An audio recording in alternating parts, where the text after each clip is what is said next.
The Idul Fitr at Grandma's house. Every Eid tells story. Some are filled with laughter while others are quiet with prayer, but mine this year was a bit bittersweet. As I sit down to write this, I feel both full and hollow at the same time. I'm full of love, memories, and the taste of rendang and ketupat, obviously. Yet I feel hollow because this year marks another Eid without my grandmother. You probably guessed it, my grandma passed away. It's been a year now. I know I'm supposed to move on, but have any of you ever felt that emptiness in your heart, even when you think you shouldn't? This is the story of how we still come to her house even though she's no longer there. Or maybe, in a way, she still is. Waking up to the first light of it, the morning began to the way it always has. I woke up to the sound of takbir echoing from the nearby mosque, a sound that always makes me emotional. Joy and reflection rolled into one. I took a moment before rising, allowing the memories of past years to gently flood my mind. The scent of my mother's opera ayam was already creeping through the kitchen door. My father had already gotten ready for Eid prayer, and as I stood in front of the mirror, buttoning up my best clothes, I felt something missing. I usually receive a phone call from grandma before prayer. A sweet, soft voice reminding me not to be late and to wear cologne like proper gentlemen. But the voice is now a memory. The walk back to house full of echoes. After the Eid prayer, we headed straight to grandma's house. It's still there, nestled between two mango trees and a row of hibiscus. The paint is peeling now. The gate creaks when you open it, but it's still home. It always will be. My heart thudded harder with every step I took toward her front porch. I remember how we used to come back from the mosque to find her already in the kitchen, preparing plates of lemang and serundeng. Her hair neatly tied under a flower hijab. See her heart warm enough to melt any sadness. This year, the house greeted us in silence. The table that still remembers. We all gathered at the long wooden table. It's the same table Grandma bought when my uncles were still in high school. Scratches marked by countless Eid feasts, toddlers banging their spoon, and generations of elbow leaning in the four stories.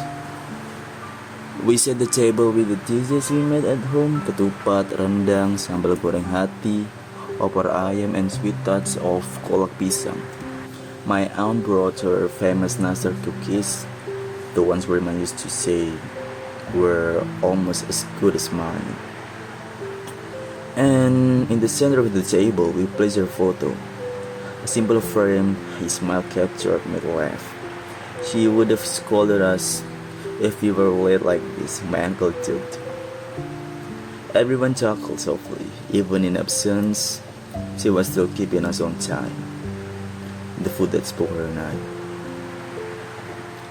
We began to eat. I took a spoonful of rendang and immediately I could tell it was different. Not bad, just not hers. There was depth to Grandma's cooking that none of us could quite replicate. Maybe it wasn't just the ingredients, maybe it was love, or time, or wisdom, or maybe just magic. As we ate, I found myself taking less and listening more. My mind wandered to those eats where she would force me to eat more, saying, "You're too skinny, eat another ketupat."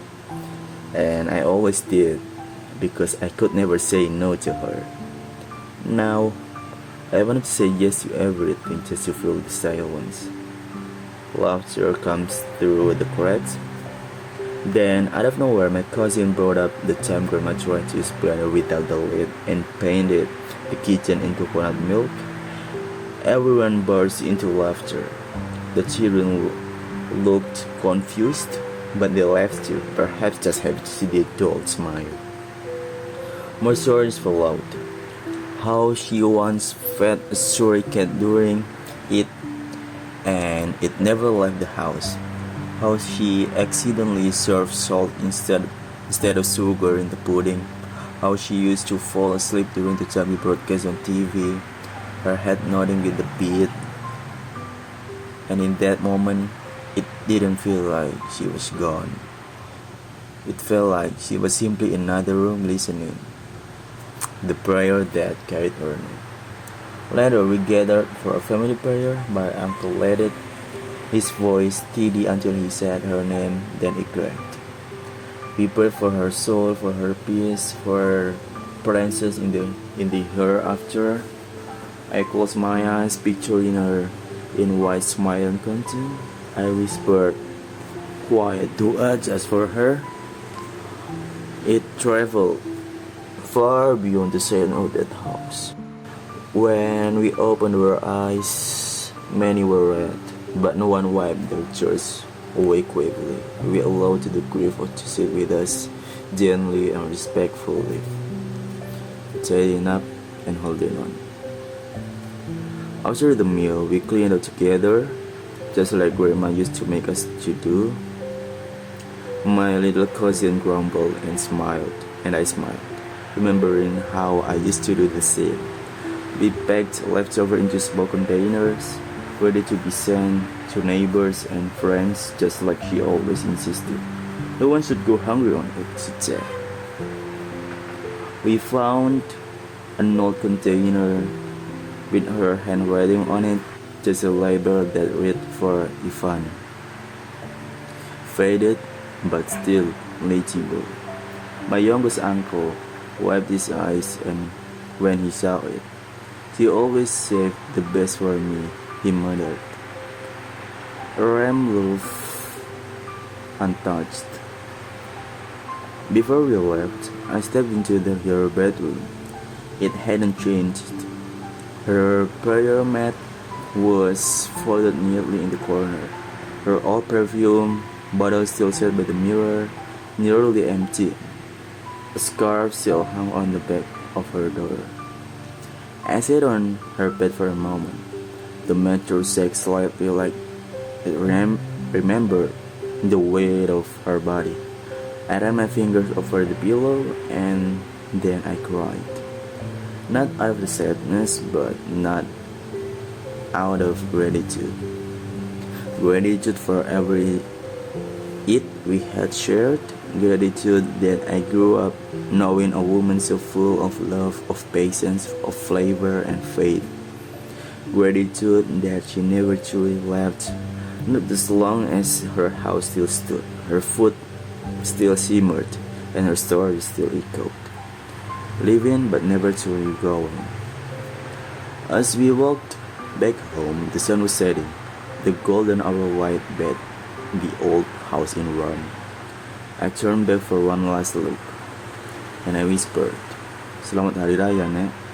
I know she heard me. Reflections under the evening sky. Idul Fitri is a celebration of victory over hardship, over ego, over hunger. But for me, it has also become celebration of memory, of continuing the legacy of those who taught us how to love and forgive.